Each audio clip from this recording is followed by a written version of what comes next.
here we are. We're getting past the midway mark for September, and I'm going to be honest with you, we are already accumulating a lot of rain across the western slope. That's not the case Saturday afternoon. Well, technically, yeah, we will still have some storms moving by to the northern zones. I think it's going to be isolated up towards the Wyoming border, but we're not done with our rain pattern. In fact, we transition from summer into fall late next week, right around the 21st, 22nd. The equinox occurs, and we already have another storm system on tap for that timeline. Basically, from Tuesday morning through Friday morning next week, we're going to be looking at some rowdy storms. In fact, that's headline number 3, rainy and cooler conditions. So we're going to wrap up the summer, and we're going to begin the fall with some very nice weather. If you like this transitional change to the cooler conditions, to the overcast, it's PSL, pumpkin spice latte time, I know.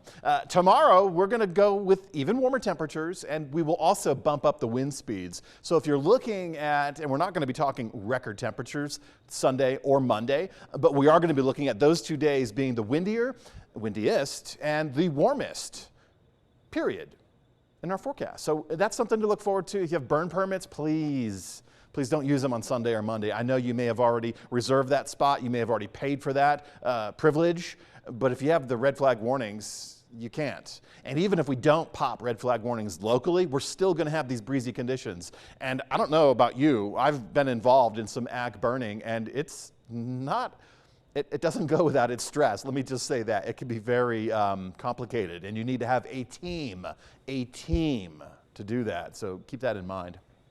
As far as afternoon temperatures go for the start of the weekend, these are very close to the averages for this time of the year. Grand Junction should be 82, 83. Montrose should be 79, 80. And all areas on the board for Saturday represented those near perfect conditions.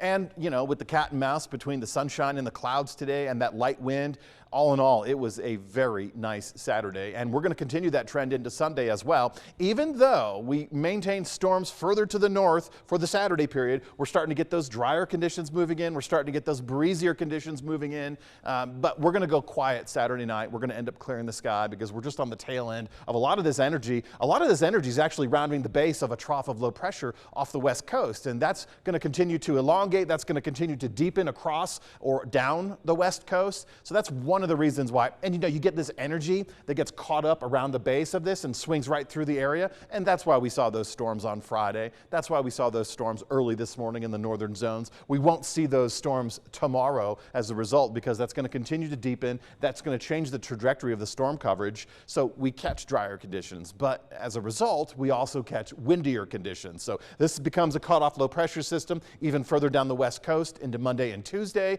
Stronger wind speeds, warmer temperatures, but by Tuesday, we're also going to merge another tropical storm out of the eastern Pacific, which is just out of view, a little bit closer to the equator, but that's going to continue traveling northbound. And all that moisture, it's going to act just like what we had last week. That former tropical storm Kay, that moisture got fed right into that flow to the southwest, and that kept our rain chances going and going and going.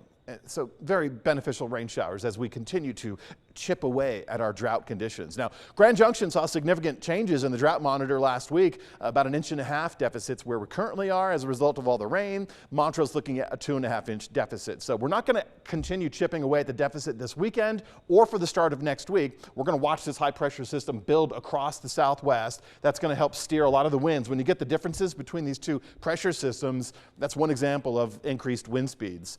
Temperature, also the same concept. Differences in temperatures, you get those wind generation. So you can see that trough deepening along the west coast. That's really what we're going to be watching. And then, of course, the merge from the tropical system for the middle of next week. And that puts us basically with a rain forecast Tuesday, Wednesday, and Thursday. So we will subsequently lower our temperatures, and we will get some storm-associated gusts. And make no mistake, these are going to be constant rain showers because of that tropical storm influence that provides a lot of rain potential in the atmosphere. That also means we will get some rowdy storms. It's very nice to hear rumbles of thunder, lightning strikes, even hitting the ground.